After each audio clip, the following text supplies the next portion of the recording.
Assalamualaikum warahmatullahi wabarakatuh. Innal hamdalillah nahmaduhu wa nasta'inuhu wa nastahdihi wa nastaghfiruh wa na'udzu billahi min shururi anfusina wa min sayyiati a'malina. Man yahdihillahu fala mudilla lahu wa man yudlil falan tajida lahu waliyyan mursyida. Asyhadu wa nashhadu an la ilaha illallah wahdahu la syarika lah wa asyhadu anna Muhammadan abduhu wa rasuluh.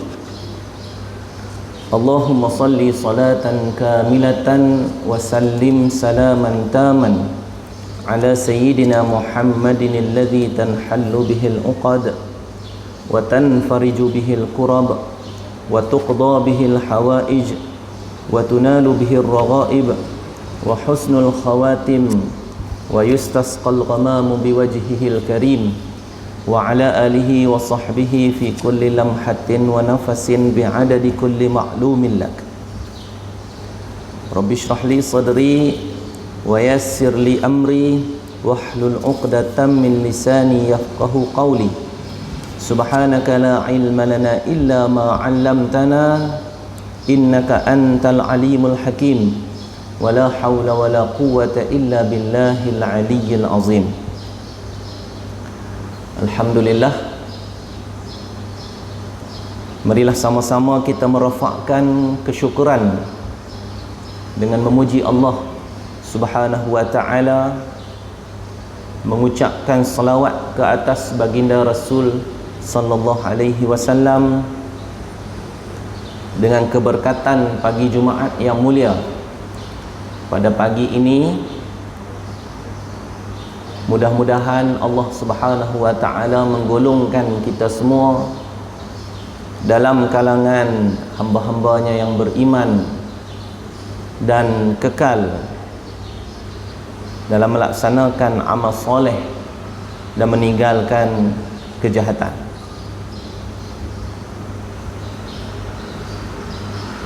Tuan-tuan dan puan-puan muslimin muslimat rahimakumullah, saya diminta untuk mengganti kuliah yang sepatutnya dihadiri oleh Ustaz Rashidi dalam keadaan dia kurang sihat. Jadi saya datanglah, walaupun saya tak pernah lagi duduk di atas ni. Dan tuan-tuan dan puan-puan biasa mendengar daripada penceramah yang lain, tapi insya-Allah mudah-mudahan majlis ilmu kita pada pagi yang diberkati bulan Ramadan yang mulia ini, mudah-mudahan kita akan mendapat manfaat. Mari sama-sama kita mulakan majlis ilmu kita pada pagi ini dengan membaca Ummul Kitab Al-Fatihah. A'udzu billahi minasyaitonir rajim. Bismillahirrahmanirrahim. Alhamdulillahi rabbil alamin. Arrahmanir rahim. Maliki yaumiddin. Iyyaka na'budu wa iyyaka nasta'in. Ihdinas siratal mustaqim. Siratal ladzina an'amta 'alaihim ghairil maghdubi 'alaihim waladdallin. Amin. Baik, insya-Allah pagi ini tuan-tuan dan puan, saya nak bawa satu hadis daripada baginda Rasulullah sallallahu alaihi wasallam daripada Sayyidina Abi Hurairah. An Abi Hurairah radhiyallahu anhu anna Rasulullah sallallahu alaihi wasallam qala kullu ummati yadkhulunal jannah illa man aba. Qila wa man ya'ba ya Rasulullah? Qala man ata'ani dakhalal jannah wa man asani faqad aba. Baik tuan-tuan dan puan, untuk dapat keberkatan mari sama-sama ikut saya baca hadis ni. Bismillahirrahmanirrahim. An Abi Hurairah radhiyallahu anhu anna Rasulullah sallallahu alaihi wasallam qala kullu ummati yadkhuluna al-jannah illa man aba. Qila wa man ya'ba ya Rasulullah? Qala man ata'ani dakhala al-jannah wa man asani faqad aba. Alhamdulillah, hadis riwayat Bukhari. Tentang bila kita dengar hadis riwayat Bukhari ni, kita tak perlu nak petikai apa dah. Pasal riwayat Imam Bukhari hadis sahih. Hadis sahih. Baik, maksudnya daripada Abu Hurairah radhiyallahu anhu, sesungguhnya Rasulullah sallallahu alaihi wasallam bersabda. Apa kata Nabi? Nabi kata kullu ummati yadkhulunal jannah. Setiap daripada kalangan umatku dimasukkan ke dalam syurga. Nabi kata setiap daripada kalangan umat Nabi ni dimasukkan dalam syurga. Bila kita dengar tentang kita puasa macam ada nak layak kita ni nak masuk syurga ni. Ada nak layak kita nak masuk syurga. Tapi Nabi kata setiap daripada kalangan umatku, mana kita lah, umat Nabi Muhammad, dimasukkan dalam syurga. Mana Allah Subhanahu wa ta'ala akan masukkan kita ke dalam syurga. Tapi Nabi sambung sikit. Nabi kata illa man aba, kecuali orang yang enggan. Aba maksudnya enggan. Kita baca ayat berkaitan dengan iblis. Allah Ta'ala kata iblis ni perangai dia apa dia? Aba wastakbara. Jadi iblis ni dia jadi kepala dalam neraka sebab dia ada dua ni. Ada dua ni. Aba satu, wastakbara, dan juga takabur. Enggan dan juga takabur. Dua ni. Tapi untuk hadis ni Rasulullah sallallahu alaihi wasallam mengkhususkan kepada umat Nabi Muhammad yang tak boleh masuk syurga. Siapa dia? Orang yang memiliki aba, memiliki sifat aba, iaitu enggan. Maka apabila sahabat-sahabat ridwanullah alaihim ajma'in mendengar Rasulullah mengatakan demikian, mereka pun nak tahu, jadi pakat tanya. Maka disebut dalam lafaz hadis qila, tak tahu siapa yang tanya tu. Jadi dikatakan ditanya. Di periwayat sebut qila di situ. Kalau kita belajar dalam ilmu hadis ni, maksudnya orang yang bertanya tu majhul, kita tak tahu, tak disebut nama dia siapa dia. Adapun kalau hadis tu dia kata qultu, makna periwayat hadis tu yang tanya. Misal kata Ibnu Umar, dia tanya Umar Al-Khattab, dia tanya Nabi SAW, dia kata qultu, aku bertanya. Tapi bila sebut qila, maknanya yang ditanya itu tidak diketahui, bukan kerana orang tak kenal dia, tetapi kerana tak penting pun nak cerita pasal dia. Tak penting pun nak cerita tentang orang yang tanya tu. Sebab tu tuan-tuan, ini dia panggil adab kan. Orang yang tanya tu tak penting, tetapi apa yang ditanya itu penting. Beza kalau kita baca dalam kitab hukum. Kitab hukum umpamanya kitab fiqh ataupun kitab-kitab yang berkaitan dengan ayat-ayat hukum. Bila disebut qila, maksudnya di situ qaul yang dhaif, pendapat yang lemah. Itu beza tu. Kalau ilmu hadis, qila bermaksud orang yang tanya tu kita tak tahu siapa dia. Baik. Tapi soalan dia tanya ni memang bagus. Pasal apa? Pasal dia meminta Rasulullah sallallahu alaihi wasallam memberikan huraian, penjelasan pencerahan terhadap apa yang Rasulullah kata secara ringkas. Rasulullah ni biasa berkata secara ringkas dalam hadis, padat. Rasulullah cerita sikit lah. Sahabat-sahabat yang utama ni biasanya mereka jarang bertanya, mereka hanya mendengar. Tetapi sahabat-sahabat yang biasanya yang baru masuk Islam, yang masih banyak kekurangan, yang tak ada ilmu lagi, mereka inilah yang selalunya suka bertanya. Dan sikap mereka bertanya itu adalah untuk mendapatkan ilmu. Jadi itu yang lebih yang utama tu. Bukan bertanya untuk nak menguji. Kerana sahabat ni bertanya Rasulullah memang nak tahu apa benda yang Rasulullah sallallahu alaihi wasallam nak sampaikan. Jadi sahabat pun tanya, "Wa man ya'ba ya Rasulullah?" Siapakah yang enggan itu wahai Rasulullah? Sahabat pun peliklah. Nabi kata semua umat Nabi ni boleh masuk syurga kecuali yang enggan. Macam kita hari ni kan, orang buat satu promosi, yang mana mai hari ni sat lagi nak balik ambil seorang sotih, contohlah. Kecuali yang enggan. Yang enggan ikut pintu ni, yang nak ikut pintu ni, contoh. Pakat beratok lah. Pasal apa? Ganjaran. Tiba-tiba ada juga hak yang enggan. Makanya Rasulullah sallallahu alaihi wasallam bagi tahu kecuali yang enggan. Siapa yang enggan itu wahai Rasulullah? Sahabat tanya. Maka kata Rasulullah, qala, Rasulullah pun berkata, man ata'ani, siapa-siapa yang taat kepada aku, dakhalal jannah, dia akan masuk syurga.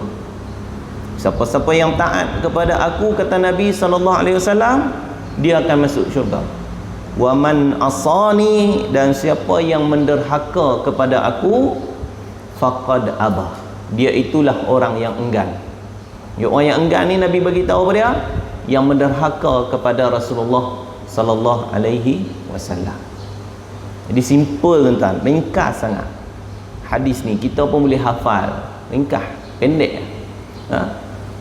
Hadis sahih. Baik. Dan kita sebagai orang Islam, khususnya yang kita sekarang berada dalam bulan Ramadan, apa yang patut kita buat tuan-tuan dan puan? Kita kena sentiasa menilai dan bermuhasabah diri kita. Bila kita dah baca hadis ni, kita dah dengar hadis ni tuan-tuan, hari ni kita dah mengaji hadis ni.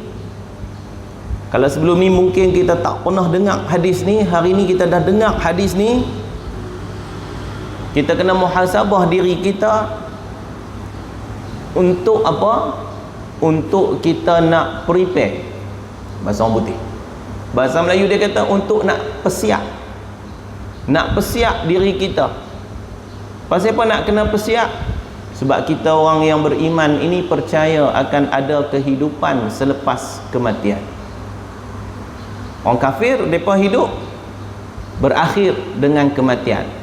Jadi hidup mereka setakat hidup dunia. Yang tak percaya Tuhan lebih-lebih lagi. Tuhan dia ialah material, kebendaan, harta benda. Tuhan dia ialah kekayaan, pengaruh, pangkat. Itu Tuhan dia. Tapi kita orang yang beriman, kita percaya kepada Tuhan dan kita tahu apabila semua telah dimusnahkan, berlakunya kiamat, akan ada sesi kehidupan yang seterusnya, iaitulah kehidupan alam akhirat. Yang mana alam akhirat ini jauh lebih panjang berbanding dengan kehidupan di alam dunia. Kita dah tempuh yang pertama alam rohani, alam roh kita dah tempuh dah. Kita dah pernah hidup dah di alam roh dulu. Kita pun tak ingat dan kita tak tahu macam mana hidup kita di alam roh.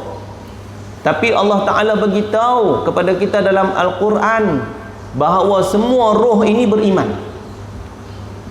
Apabila Allah Subhanahu Wa Ta'ala bertanya kepada roh-roh kita semua dulu, alastu bi rabbikum, bukankah aku ini Tuhan kamu? Maka roh semua menjawab, bala syahidna, bahkan kami menyaksikan. Ini roh semua beriman. Alhamdulillah, selesai. Kemudian kita berpindah ke alam yang kedua, iaitu alam rahim, alam kasih sayang. Rahim tu maknanya alam kasih, bukan alam perut. Perut tu tempat saja, macam alam barzakh, kubur itu tempat sahaja, tapi alamnya bukan di situ. Alam dunia, alam syahadah, tang mana duduk, tang tu lah. Kita duduk di Langkawi, tang ni. Tapi kalau alam barzakh yang kena telan dengan ikan jerung, takkan nak kata alam barzakh kubur dia dalam ikan jerung. Dia tak duduk situ. Yang mana kena bom hancur sampai tak ada kubur nak digali, nak disimpan, maka kita pun tak tahu di mana alam barzakhnya. Sebab alam barzakh itu bukan sama macam alam dunia. Selepas hidup di alam rahim, kita pun tak tahu selama tempoh 9 bulan lebih, dilahirkan ke dunia dalam keadaan alhamdulillah kita dihidupkan oleh Allah Azza wa Jalla, sedangkan masih ramai yang belum sempat lahir pun dah meninggal dunia. Baru lahir meninggal dunia, lahir hidup beberapa hari, beberapa minggu, beberapa bulan, beberapa tahun, meninggal dunia. Kita, Allah bagi perjalanan sampai saat ini, tuan-tuan dan puan. Kenapa? Liyabluwakum, untuk Allah Ta'ala uji kita. Sebab itu kita kena renung dalam hidup yang Allah Ta'ala bagi kepada kita ini. Kita kena sentiasa bermuhasabah untuk mempersiapkan diri kita dari sudut imannya, dari sudut ibadatnya, dan dari sudut ikhlasnya. 3 benda ni, tuan-tuan. Iman kita nak kena betul. Kalau iman masih belum betul, maknanya masih belum selamat. Tapi benda ini jangan buat satu-satu, dia kena serentak. Ada orang dia kata, kita ni ustaz buat apa lah duk kalut semayang lagi, kita iman pun tak settle lagi. Ni tak betul. Ini tak betul. Dia kata kita ni kenal Tuhan pun tak berapa kenal lagi, duk kalut semayang buat apa, duk kalut puasa buat apa. Ini tak betul. Dia kena serentak. Iman, akidah yang kita tanam dalam diri kita ni, tuan-tuan, yazidu wa yanqus. Apa maksud yazidu wa yanqus? Bertambah dan berkurang. Iman ni boleh bertambah bila? Kata ulama, iman itu bertambah apabila kita beramal soleh. Kita buat amal soleh, buat amal ibadat, iman akan bertambah. Kita berzikir dan bertafakkur. Zikir apa dia? Zikir kita mengingati Allah. Bertafakkur apa dia? Bertafakkur mengingati mati. Itu bertafakkur. Bukan bertafakkur mengingati hidup. Hidup Allah Ta'ala sedia orang. Yang perlu kita berfikir ialah tentang kematian. Ini 2 benda yang menyucikan hati. Zikrullah, iaitu dengan lidah dan juga hati. Dan satu lagi ialah tafakkur, berfikir tentang kematian. Bila fikir tentang kematian, persoalannya apakah persediaan kita untuk menghadapi kematian? Kerana Allah Subhanahu wa Ta'ala menjadikan kehidupan kita ini, tuan-tuan dan puan yang dirahmati Allah, sebagai satu ujian. Allah akan panggil balik kita ke alam yang kekal abadi, alam akhirat. Allah akan melihat, Allah akan menentukan adakah kita ini tergolong daripada kalangan orang-orang yang berbahagia, minas su'ada, ataupun daripada kalangan orang-orang yang celaka. Wal a'yadzu billah min zalik. Baik itu kalau ada siapa yang boleh memberi jaminan bahawa amal ibadatnya cukup untuk memasukkan dia ke dalam syurga, ini salah. Kalau kita perhati semayang kita, banyak mana yang semayang? Puasa kita, banyak mana aja puasa kita? Amal ibadat yang dilakukan bukanlah menjamin untuk dimasukkan ke dalam syurga. Tetapi orang yang beribadat, orang yang beramal, dia adalah ciri-ciri ahli syurga. Ciri ahli syurga ni Allah Ta'ala jelaskan siapa dia? وَبَشِّرِ الَّذِينَ آمَنُوا وَعَمِلُوا الصَّالِحَاتِ. Wahai Muhammad, kamu bagi tahu berita gembira kepada orang-orang yang beriman dan orang-orang yang melakukan amal soleh.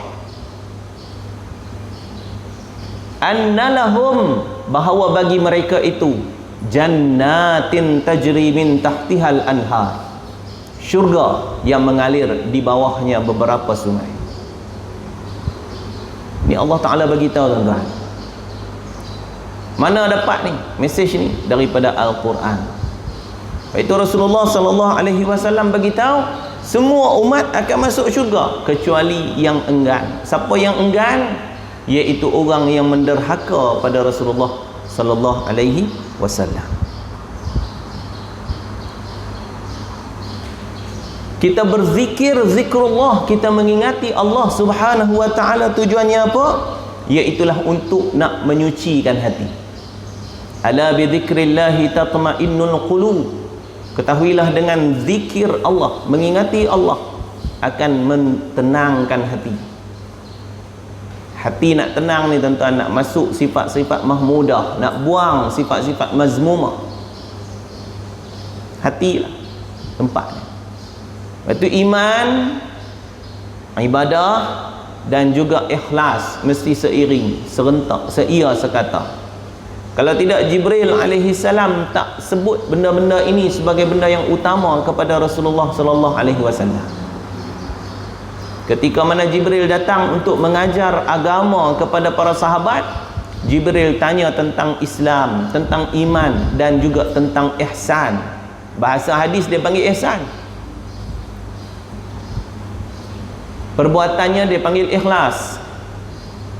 Iaitu kata Jibril, kata Rasulullah sallallahu alaihi wasallam, anta'budallaha ka'annaka tarahu fa in lam takun tarahu fa innahu yaraka. Nabi kata, ikhlas ini, ihsan ini ialah kamu menyembah Allah seakan-akan kamu melihat Allah. Kita memang tak boleh tengok Tuhan, tuan-tuan, puan-puan. Tak boleh tengok. Bani Israel pernah minta dekat Nabi Musa, ini punya bangang Bani Israel, kita jangan jadi bangang macam mereka. Bani Israel pernah minta kepada Nabi Allah Musa alaihi salam, mereka nak mendengar suara Tuhan.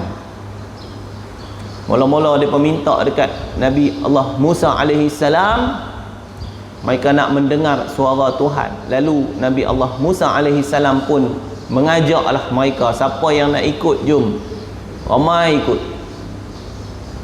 Pakat berkumpul di satu tempat di Tur Sinai. Kita baca surah At-Tin tu, Wat-tini waz-zaitun wa turi sinin. Ayat yang tu, wa turi sinin tu nama tempat di Mesir, Tur Sinai, kawasan tanah tinggi. Mereka pakat berkumpul di situ lepas selamat daripada dikejar oleh tentera-tentera Fir'aun. Fir'aun dan tentera-tentera dia tenggelam dalam Laut Merah. Bani Israel Allah selamatkan bersama dengan Nabi Musa, dapat seberang. Tapi sungguh pun dapat seberang, mereka tetap masih lagi ingkar kepada Nabi Musa.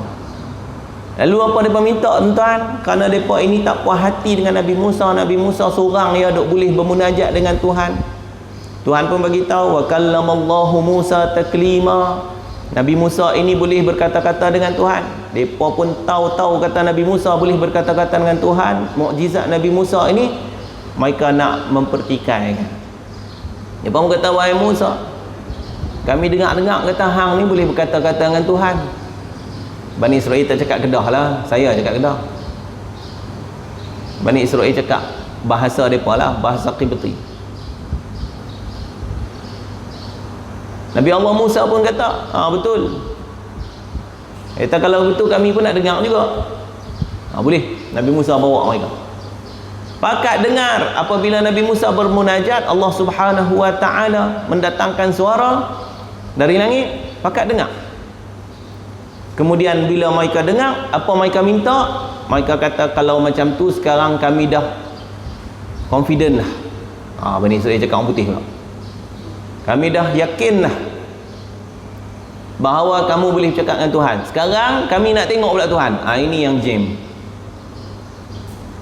Sebab itu istilah kita guna untuk Bani Israel ni, mereka ini Allah SWT mendatangkan kisah-kisah mereka kerana apa yang berlaku kepada Bani Israel itu akan berlaku pula dalam putaran kehidupan kita hari ini.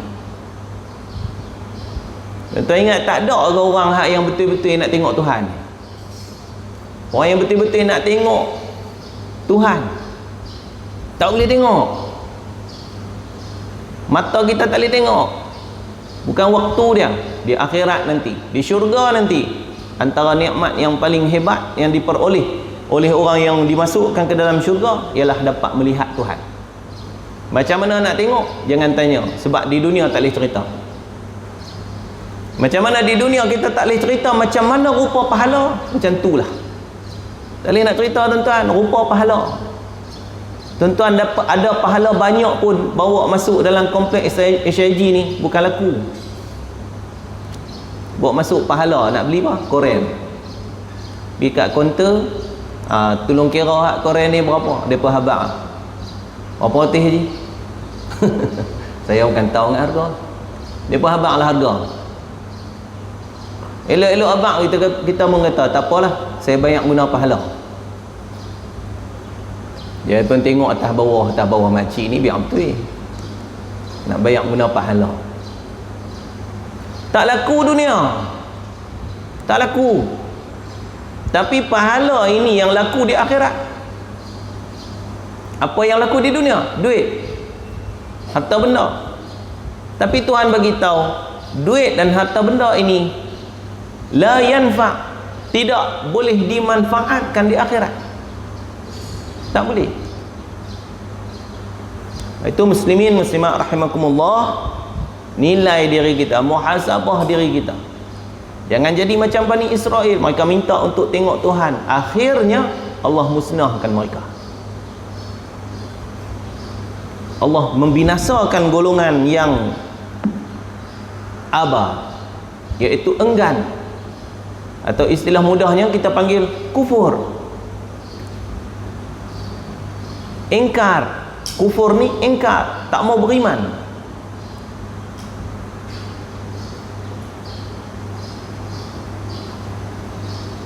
Dan sepatutnya dalam hidup kita ini muhasabah. 3 benda yang saya sebut tadi, yang pertama iman, yang kedua ibadah, yang ketiga ikhlas, mesti seiring. Tak boleh diabaikan ataupun ditinggalkan salah satu. Ada orang dia boleh beribadat, ibadat ni tak berhenti, macam-macam buat ibadat, tapi mengaji pemalas. Semayang tak betul, baca Quran tak kena. Tapi kalau kata nak buat ibadat ni, nak buat sungguh-sungguh hati, tapi buat tak betul, penat. Itu pasal tuan-tuan dan puan, hari ini tuan-tuan dan puan bertuah. Pasal apa?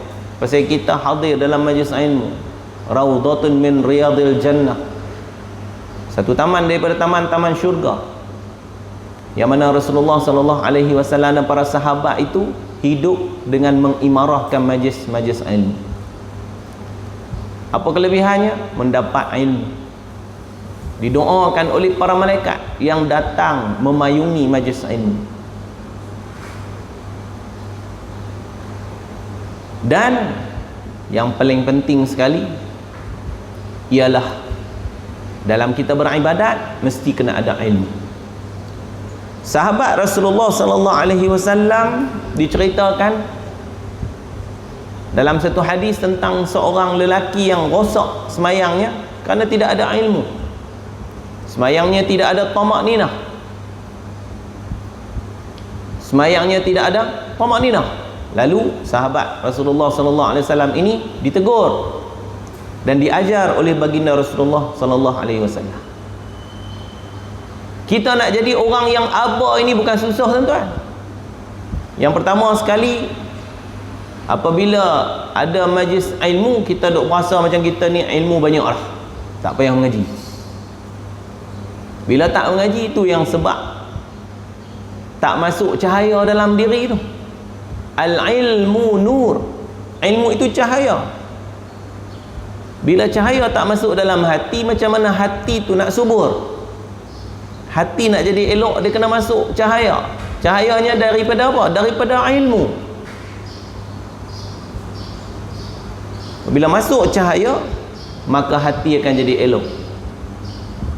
Benda-benda yang kita ragu-ragu tentang perkara-perkara yang banyak diviralkan di sana sini, kita boleh dapat kesahihan melalui majlis ilmu. Muslimin muslimat rahimakumullah. Maka apabila datangnya cahaya ilmu itu dalam hati kita, mudah untuk kita menjadi orang yang betul imannya, betul ibadahnya, dan betul ikhlasnya. Ini yang kita risau. Hak nombor 3.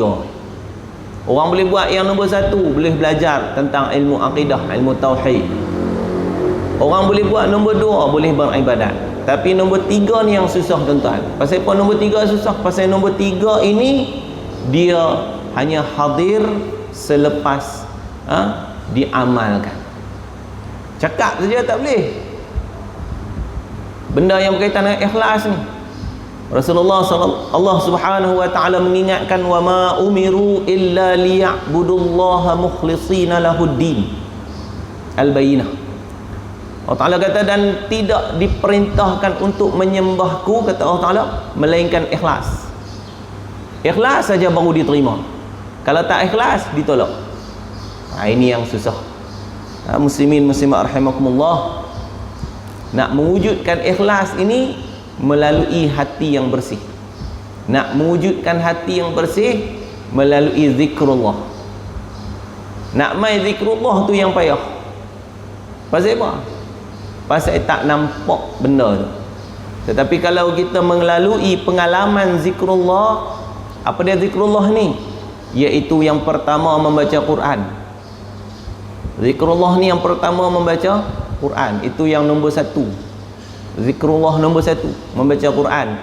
Sebab Nabi SAW sebut, sebaik-baik amalan umatku ialah membaca Al-Quran. Pasal apa?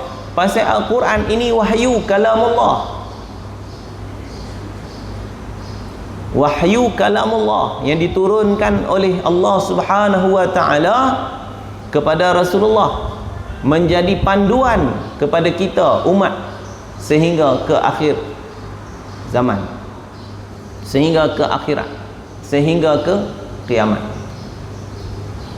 Dan Allah pelihara Quran ini untuk menjadi sumber rujukan kita.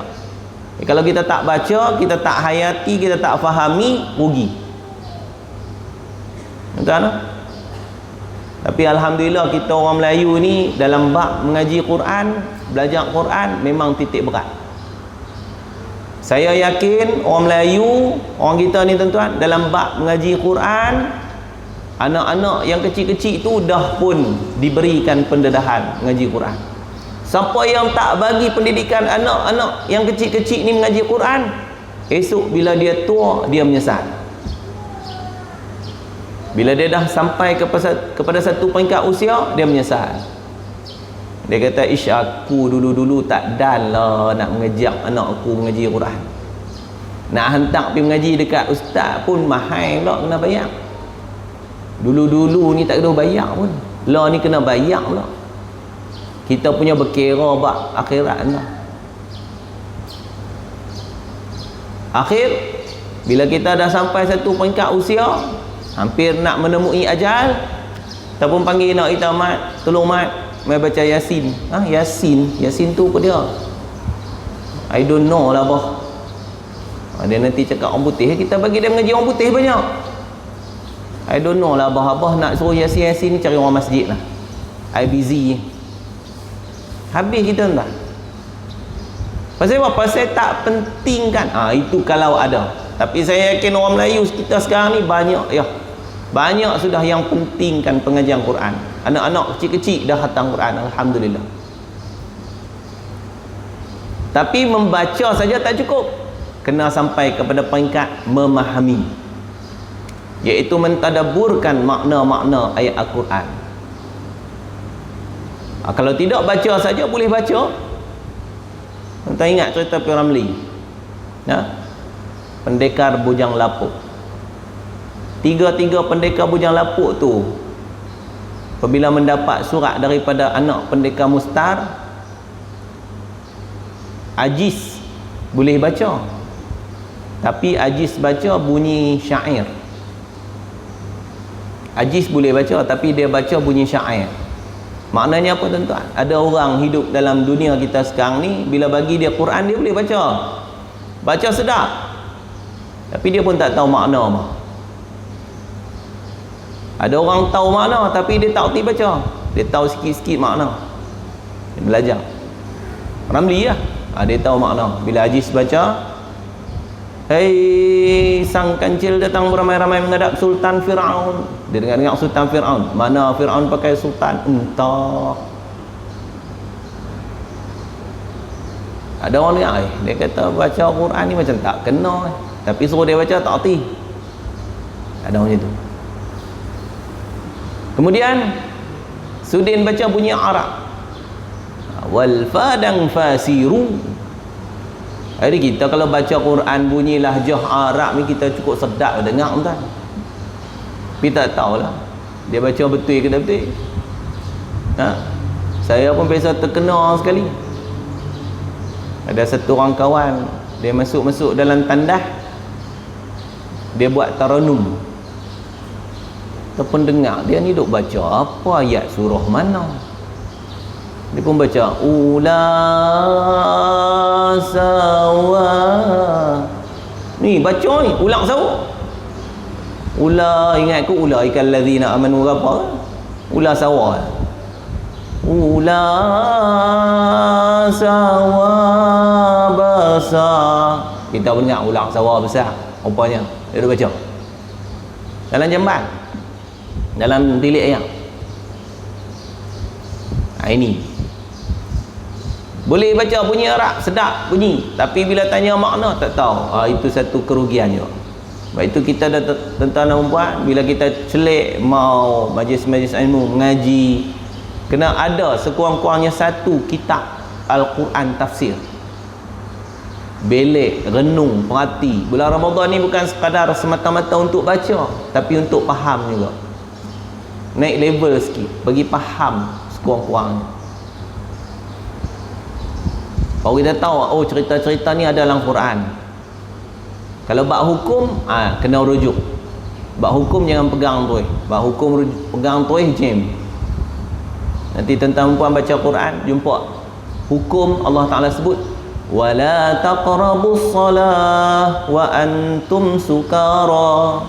Jangan kamu mendekati sembahyang ketika kamu mabuk. Dia kata mabuk pun boleh ni rupanya. Baru tahu kata mabuk boleh. Patutlah mereka banyak duk minum banyak ketum. Ini bukan cerita mabuk ketum, ini cerita mabuk arak. Jangan mendekati solat ketika dalam keadaan mabuk. Itu ayat itu hukumnya telah dimansuhkan. Hukum dihapus. Sebab apa? Sebab ada hukum baru, hukum lain yang Allah SWT turunkan mengharamkan terus arak. Muslimin muslimat rahimakumullah. Jadi Allah SWT ni Tuhan yang maha pengasih, maha penyayang. Disediakan bagi kita apa dia tuan-tuan? Jalan keluar. Allah Ta'ala sediakan jalan keluar. Apa dia jalan keluar dia? Apabila kita melakukan kesilapan, ada ruang untuk bertaubat dan beristighfar. Itu Rasulullah SAW ajar kepada kita sebagai orang Islam, sekurang-kurangnya setiap hari kita kena beristighfar 100 kali, tuan-tuan. Sebab Nabi buat benda ni. Nabi ni maksum, tak ada dosa, tapi Nabi buat sekurang-kurangnya setiap hari 100 kali. Ada riwayat sebut 70 kali Nabi beristighfar. Tapi kita sebagai orang Islam, umat Nabi Muhammad, sepatutnya lebih lagi. Pasal apa? Pasal kita tak maksum. Kita banyak buat salah, banyak buat dosa. Ada dosa kita dengan Tuhan, ada dosa kita dengan makhluk. Dosa kita dengan Allah Subhanahu Wa Taala dengan istighfar, dosa-dosa kecil akan dihapuskan. Tetapi dosa dengan makhluk kena minta maaf. Kita menzalimi makhluk kena minta maaf. Muslimin muslimat rahimakumullah. Dan orang yang ingkar ini, kata Rasulullah sallallahu alaihi wasallam, yang enggan ini ialah orang yang menderhaka kepada Rasulullah sallallahu alaihi wasallam. Apa ciri orang yang menderhaka kepada Rasulullah? Iaitu yang pertama ialah mereka yang membelakangi ajaran agama. Agama kata tak, agama kata kena puasa bulan Ramadan, dia tak puasa. Ini ciri dia. Agama kata kena semayang sehari semalam 5 waktu, dia tak semayang. Ini ciri dia. Agama kata kena sembah Allah Ta'ala yang Maha Esa, dia pergi duk cari ajaran sesat. Pasal apa? Dia kata ini shortcut ustaz, boleh masuk syurga cepat. Syurga itu bukan hak kita. Syurga itu hak Allah. Kita hanya diberi, Rasulullah bagi dekat kita macam mana cara nak masuk syurga, itu saja. Tapi nak memasukkan kita ke dalam syurga, itu hak Allah, bukan hak kita.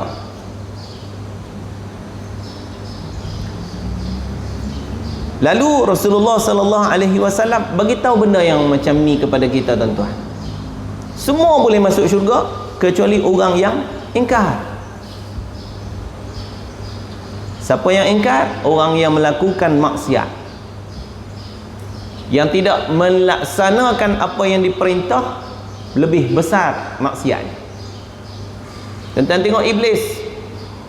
Iblis dia dimasukkan ke dalam syurga bukan kerana dia mencuri, bukan kerana makan rasuah, bukan kerana merompak, bukan kerana berzina, bukan kerana yang lain-lain.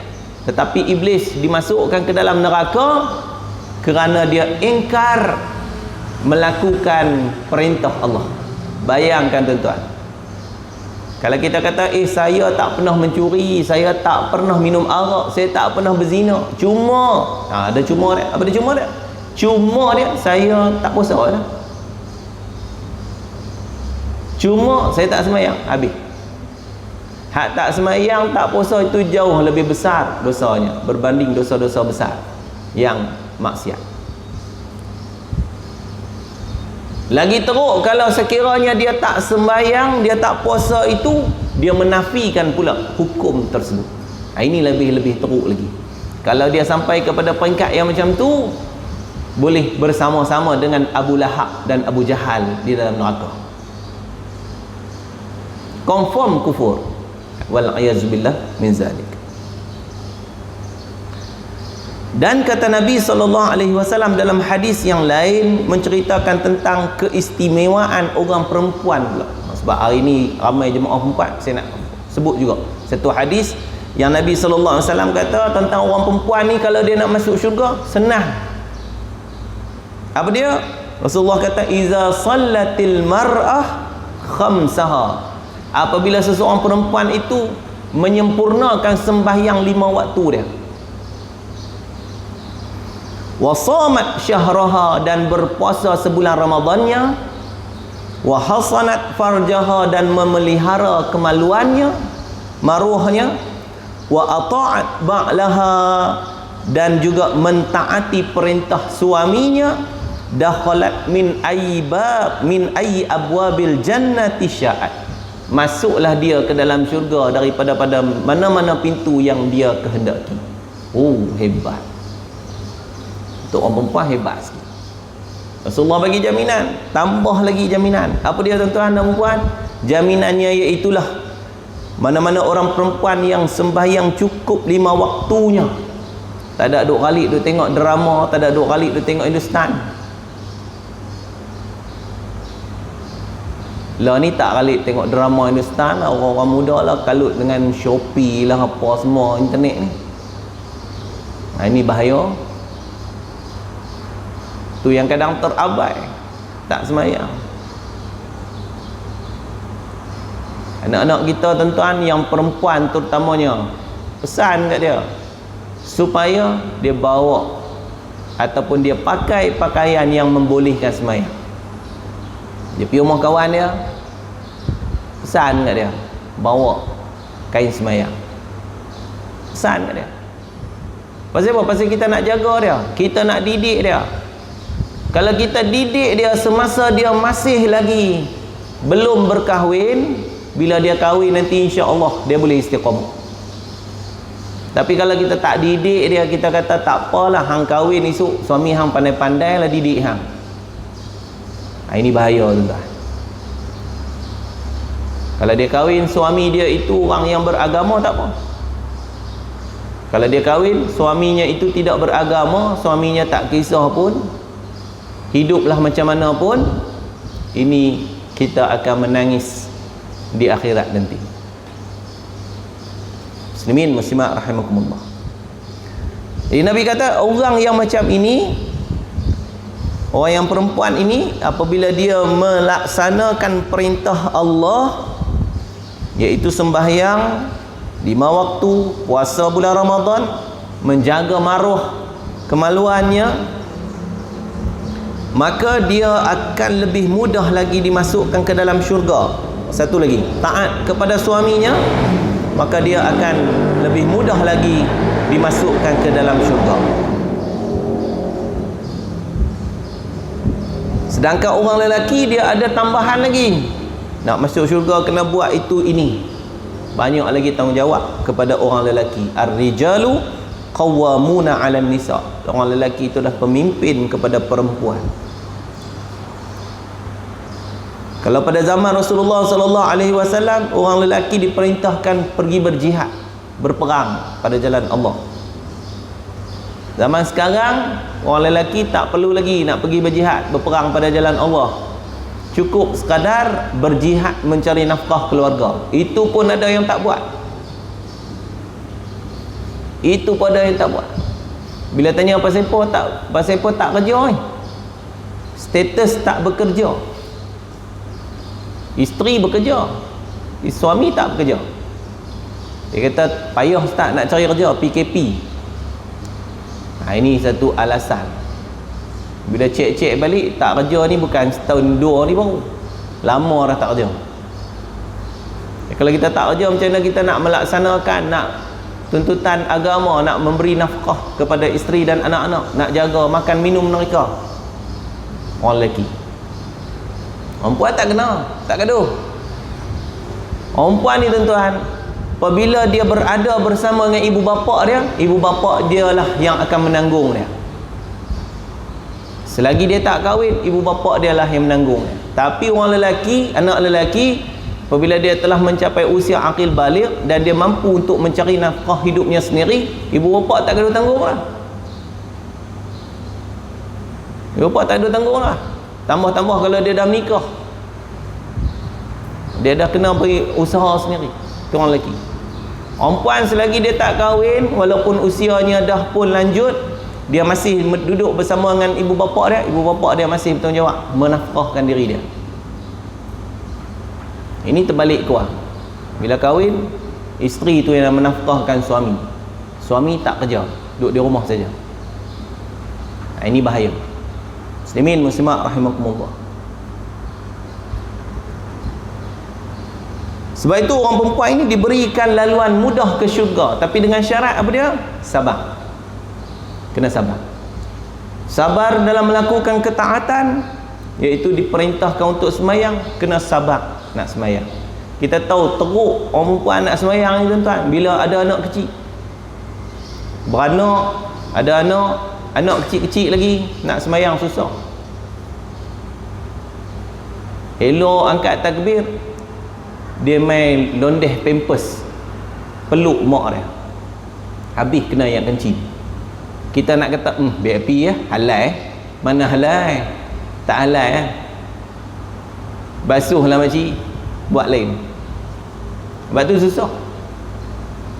Ada anak makcik nak semayang, tetapi Islam memberi keistimewaan kepada orang perempuan yang sanggup. Pasal apa?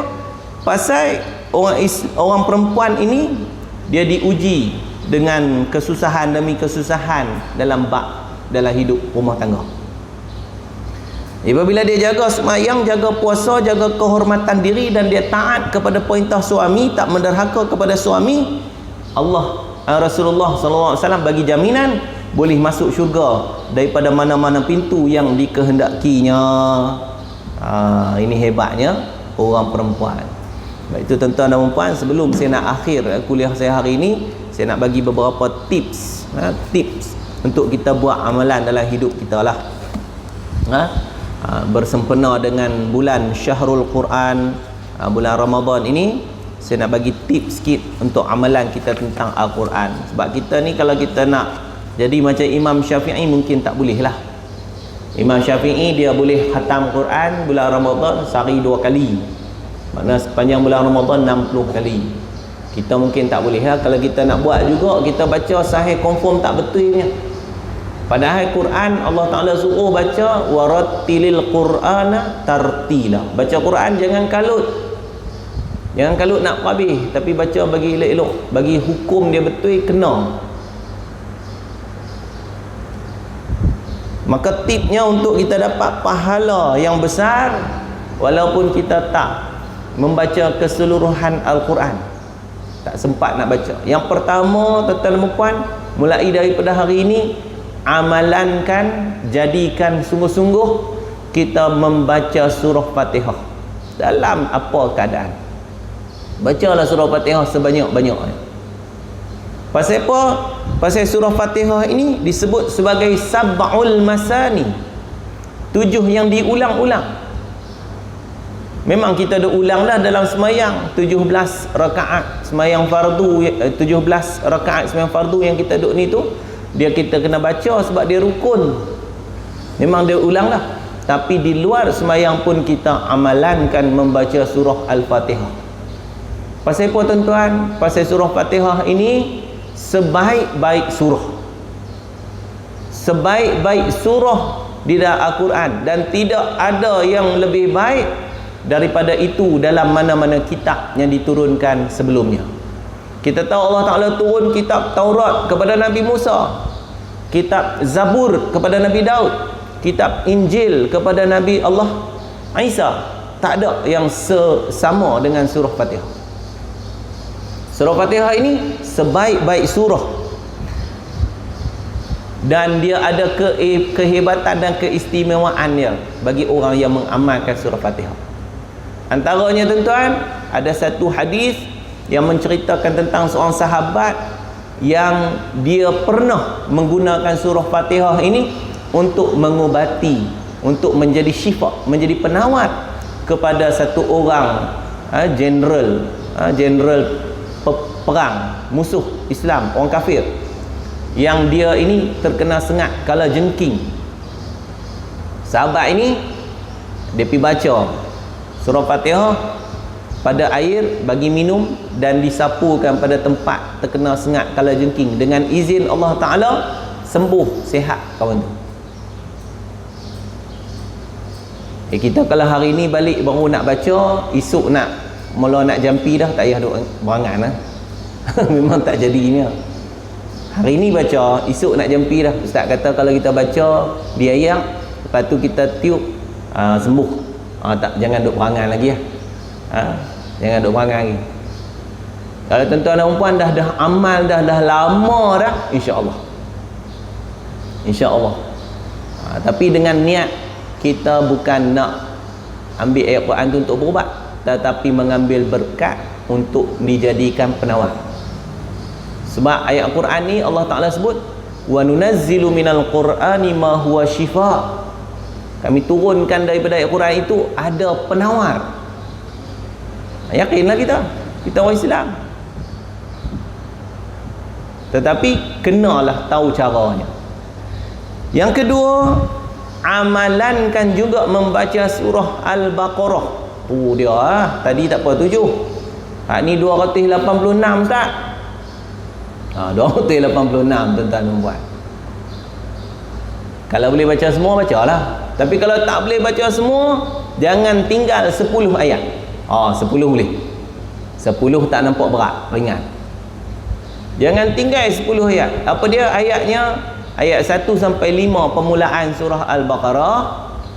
Kemudian ayat 255 ayat kursi, dan sambung 2 ayat selepas ayat kursi. 2 ayat selepas ayat kursi, 256 dan 257. Kemudian penutup surah Al-Baqarah. Penutup surah Al-Baqarah ini ada 3 ayat. Mula daripada ayat lillahi ma fis sama sampai habis. Kalau kita kira-kira jadi 11. Setengah kata tak termasuk lillah, tapi tuan-tuan ambil juga lillah, jadi 11. Sekurang-kurangnya 10 ayat ini dalam surah Baqarah. Baca untuk diri kita jadi pendinding diri. Baca untuk rumah kita menjadi pendinding untuk rumah kita. Kita meniaga kedai, buka gerai, jual nasi lemak, jual bahulu, baca. InsyaAllah terhindar daripada tu. Tapi jangan baca sekali je lah. Baca sekali ni ibarat tentang perempuan rasa macam nak jadi terus tu, dah. Baca berulang-ulang kali, insya-Allah. Yang ketiga, tuan-tuan dan puan, amalankan juga membaca surah Ali Imran. Surah Ali Imran ini disebut dalam hadis Nabi SAW sebagai surah yang datang paling awal memberi syafaat bersama dengan surah Baqarah. Akhirat nanti Quran yang kita baca tu dia akan datang untuk bagi syafaat. Rupa lagu mana? Wallahu a'lam. Macam mana rupa dia? Wallahu a'lam. Sebab akhirat hidup bukan macam dunia. Dunia pahala tak nampak. Di akhirat pahala nampak. Pahala itu datang dengan rupa macam mana yang kita buat di atas muka dunia. Kita buat elok, pahala datang elok. Pahala bacaan surah Baqarah dan surah Ali Imran tu akan mendahului pahala bacaan yang lain untuk beri syafaat kepada pembacanya di hari akhirat. Tu bacalah. Surah Ali Imran pun panjang ke ustaz? Tak apalah, bacalah sikit-sikit pelan-pelan. Dua-dua surah ini terkandung banyak perintah Allah Ta'ala dan larangan Allah. Baik itu Sayyidina Umar ambil masa 12 tahun untuk belajar surah Al-Baqarah dan mengamalkan. 12 tahun. Kalau kita sepanjang hayat. Yang keempat, amalkan membaca surah Al-Kahfi pada setiap malam Jumaat ataupun pada hari Jumaat. Ni hari Jumaat ni. Surah Al-Kahfi ni tuan-tuan dan puan, ayatnya 110. Tapi kalau kita tak boleh nak baca 110 ini, sekurang-kurangnya baca 10 ayat yang awal dan 10 ayat yang akhir. 10 ayat yang awal, 10 ayat yang akhir. Sebab Nabi kata siapa-siapa yang membaca 10 ayat, yang menghafal 10 ayat daripada surah Al-Kahfi, dapat mengelakkan dia daripada terkena fitnah Dajjal. Kita sekarang hidup di akhir zaman tuan-tuan, berkemungkinan fitnah Dajjal itu sudah pun bermula. Berkemungkinan. Kita nak selamat, baca. Yang kelima, amalkan juga membaca surah Yasin. Sebab surah Yasin ini dia mempermudahkan urusan hidup.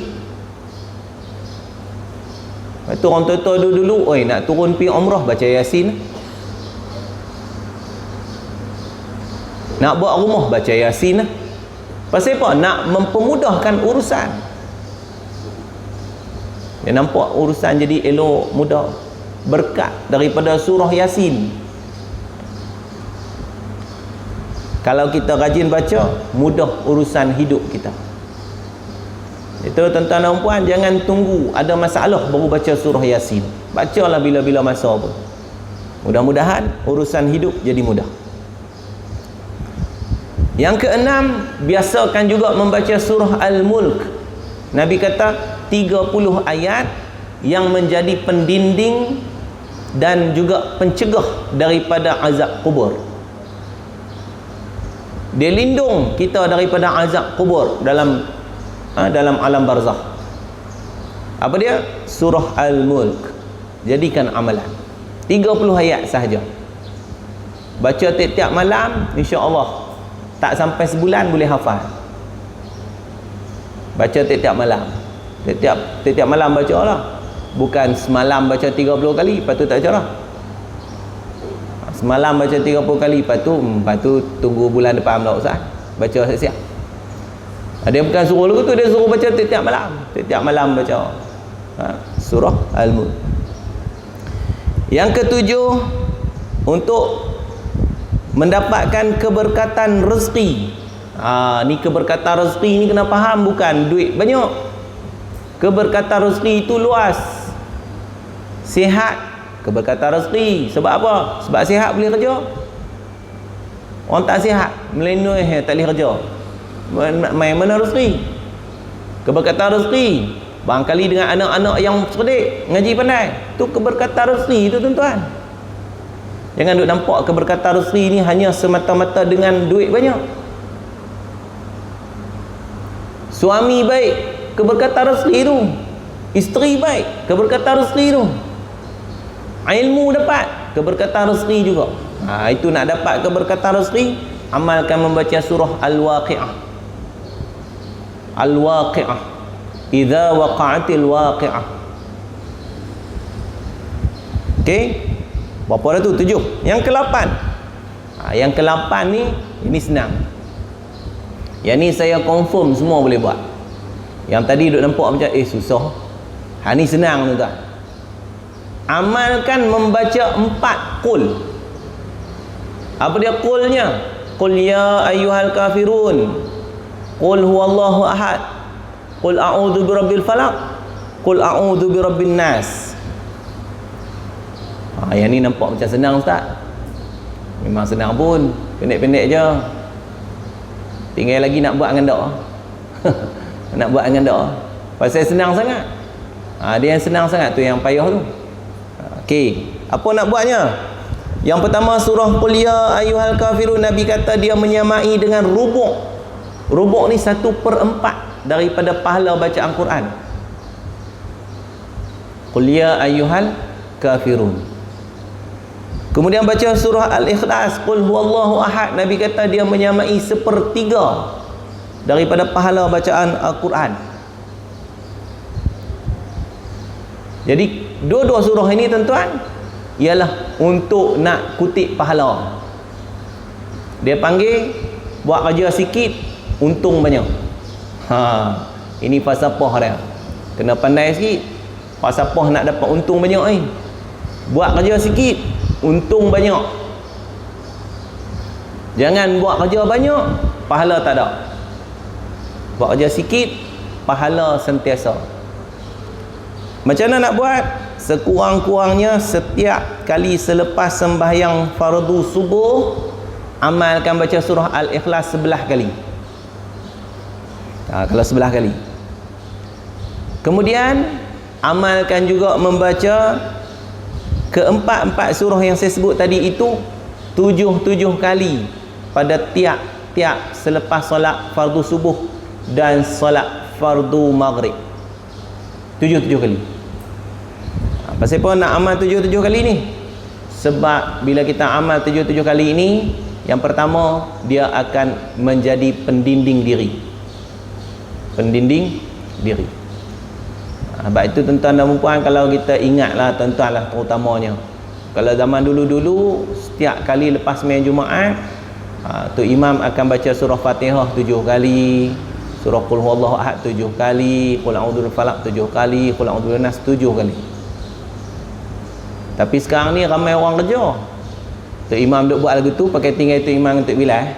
Orang lain pakai mengkik habis. Dia diringkaskan zikir sembahyang Jumaat. Tapi kalau kita ada masa duduk buat 7 kali tu, Pasal apa? Pasal dia ada kelebihan dia. Dan yang terakhir surah Qul a'udzu birabbil falaq dan Qul a'udzu birabbin nas. Ini dua surah ni dipanggil surah muawwizatain. Surah pendinding. Nabi diajar oleh malaikat Jibril tentang dua surah ini sebagai at-ta'awuz, minta perlindungan. Muawwizatain, dua surah yang memberi perlindungan daripada gangguan jin dan syaitan. Gangguan jin dan syaitan. Jadi kita kena amalkan benda tersebut, insya-Allah. Ini saya bagi kat tuan-tuan dan puan ini, kita amalankanlah, insya-Allah. Saya bagi banyak, nak sangkut yang mana tak tahu lah. Ada orang dia kata, ustaz, takat ustaz duk bagi tu saya 6 dah saya duk buat. Alhamdulillah. Satu dia tak buat lagi. Apa dia? Surah Ali Imran dia tak baca. Yang lain semua buat dah, alhamdulillah. Ada orang dia kata, ustaz duk bagi tu saya 3 dah buat dah. Saya duk buat dah 3 ni. Apa dia 3 tu makcik? Surah Al-Mulk saya duk baca dah tiap malam. Alhamdulillah. Kemudian yang kedua surah Yasin memang duk baca juga dah. Alhamdulillah. Kemudian yang ketiga surah Baqarah, bukan kata 10 ayat, memang 286 tiap-tiap hari. Alhamdulillah. Ada orang dia kata, ustaz duk bagi tu saya semua selesai dah. Lagu mana? Saya buka tu radio Quran di rumah. Itu tak pakai. Tu dia ialah baca kita dengar. Boleh pahala dengar ya. Yang ni kita buat sendiri. Kita buat sendiri jauh lebih hebat, lebih baik berbanding daripada kita hanya mendengar. Walaupun dengar tu pun dapat pahala. Tengok Quran pun dapat pahala. Dengar Quran pun dapat pahala. Tetapi membaca jauh lebih baik. Sebab Nabi sebut dalam hadis, Nabi kata setiap orang yang baca Al-Quran itu akan diberikan lipat gandaan pahala. Setiap orang baca Quran dapat lipat ganda pahala. Bagi setiap satu huruf diberikan satu pahala. Setiap satu pahala digandakan kepada 10 kali kebaikan gandaan. Dan Nabi kata, aku tidak mengatakan alif lam mim itu satu huruf. Sebaliknya, alif satu huruf, lam satu huruf, mim satu huruf. Makanya kalau kita baca 3 huruf tu saja tuan-tuan dalam Quran, dah dapat 30 kali ganda pahala. Tapi takkanlah buka-buka Quran bismillahirrahmanirrahim, alif lam mim, sadaqallahul azim, tutup boleh. Itu sebablah bagi surah-surah yang mudah-mudah, ringkas-ringkas supaya kita mudah beramal. Dalam Quran tuan-tuan ada 114 surah, pilih, boleh baca. Nak baca daripada awal sampai habis, boleh. Nak pilih-pilih baca pun boleh. 30 juzuk. 30 juzuk. Pasal apa 30 juzuk?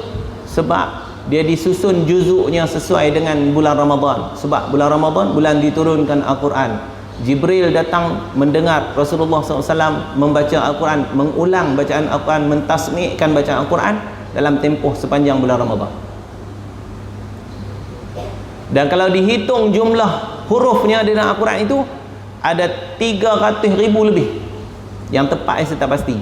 Lebih kurang 340,000 huruf dalam Al-Quran. Kalau kita boleh baca semua, bayangkan digandakan dengan 10 kali ganda. Berapa banyak? Mudah-mudahan kita dapatlah melaksanakan amalan tersebut. Sebab apa? Sebab kita ini adalah umat yang mengharapkan apa yang Nabi SAW sebut, kullu ummati yadkhulunal jannah. Setiap umat aku pasti akan dimasukkan ke dalam syurga, illa man aba, kecuali orang yang enggan. Qila, ditanyakan oleh para sahabat, wa may ya'ba ya Rasulullah, siapa yang enggan itu wahai Rasulullah? Kata Nabi SAW, man ata'ani dakhalal jannah, siapa yang taat kepada perintahku dia masuk syurga, wa man asani faqad aba. Siapa yang enggan, siapa yang menderhaka, mereka itulah orang-orang yang enggan. Saya ucap terima kasih banyak-banyak kepada pihak pengurusan SYG di atas jemputan ini. Saya rasa cukup sekadar itu. Dalam tempoh masa sejam lebih saya bersama dengan tuan-tuan dan puan. Kalau ada salah silap, saya mohon maaf daripada hujung rambut sampai hujung kaki. InsyaAllah mudah-mudahan ilmu yang saya sampaikan bermanfaat untuk kita semua, untuk dijadikan amalan dan penghayatan dalam kehidupan. Wallahu a'lam. Bismillahirrahmanirrahim. Alhamdulillahirabbil alamin wassalatu wassalamu ala asyrafil mursalin wa ala alihi wa sahbihi ajma'in. Allahumma nawwir qulubana bi nuri hidayatika kama nawwartal arda bi nuri syamsik abadan abada ya fattah ya alim. Iftah alaina fathan qariban bi rahmatika ya arhamar rahimin. Allahumma innaka afuwun karim tuhibbul afwa fa'fu anna wa an walidina wa an jami'al muslimin wal muslimat wal mu'minina wal mu'minat al ahya' minhum wal amwat. Allahumma inna nas'aluka ridhaka wal jannah wa na'udzubika min sakhatika wan nar. Ya muqallibal qulub tsabbit qulubana ala dinika wa ala ta'atika ya rabbal alamin. Rabbana hab lana min azwajina wa dhurriyyatina qurrata a'yun waj'alna lil muttaqina imama. Rabbana atina fid dunya hasanah wa fil akhirati hasanah wa qina adzaban nar. Wa sallallahu ala sayyidina Muhammad wa ala alihi wa sahbihi ajma'in. Subhana rabbika rabbil izzati amma yasifun wa salamun alal mursalin walhamdulillahi rabbil alamin. Aqulu qali hadza wa astaghfirullahal azim li wa lakum.